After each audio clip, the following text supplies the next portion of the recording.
I'm Fox 4 meteorologist Andrew Shipley along Lake Okeechobee in Glades County, and behind me is a portion of the Herbert Hoover Dike. Now, this dike is important not only just for flood management, but emergency management, and this dike actually protects communities like Moorhaven and Lewiston from flooding. Something we saw in the 1920s that killed thousands of people.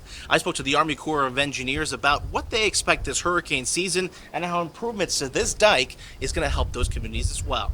It had a massive impact. That was a wall of water that went through those areas and took a lot of lives with it. The Herbert Hoover Dike you see today around Lake O can link its roots back to the 1926 Great Miami Hurricane and the 1928 Okeechobee Hurricane. Both storms caused significant flooding from levee and dike failures around the lake.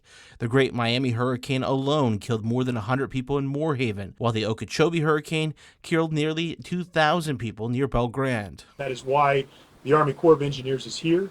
In the late 20s and 30s, did the design work and started construction of Herbert Hoover Dike in the 30s, and then the central and southern Florida system to kind of wrap around it in the 40s, 50s, 60s, and early 70s. And the dike continues to be improved.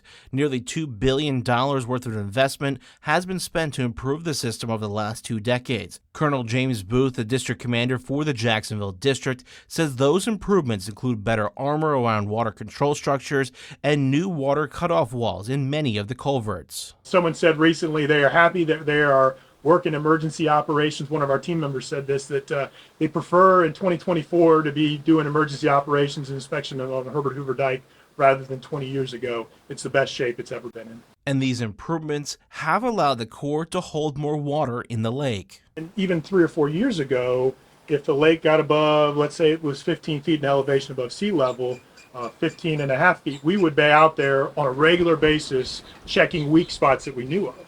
We have a lot more tolerance now because we know those areas are fixed. The lake still has its limits. That's why the Army Corps released high volumes of water from the lake this past February. With those releases and evaporation off the lake, it's down 2.5 feet.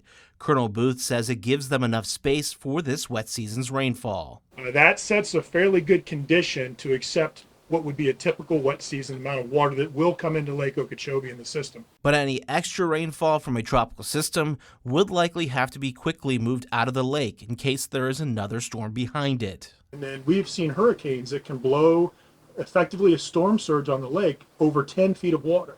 So just imagine 10 feet of water shifting up against the embankment on the interior. We want to make sure that there's room for that so that that water's not sloshing over the top. And that can create another failure mode. While the Corps can move water relatively quickly for the safety of communities around the lake, Colonel Booth says they will also think about things like if they're releasing blue-green algae. I'm going to try and hold off on that release until that algal activity dissipates. But if we are at a point where we've really got to move water and we're looking at other issues of multiple storms coming in, we may get forced to that level, but we'll always try to make decisions to pause and let the algal situation move away from that particular structure before we do those releases. But heading into the 2024 hurricane season, Colonel Booth wants residents to be reassured that the Herbert Hoover Dike is in the best place it's ever been, and they are confident heading into the hurricane season. In Lakeport, meteorologist Andrew Shipley, Fox 4.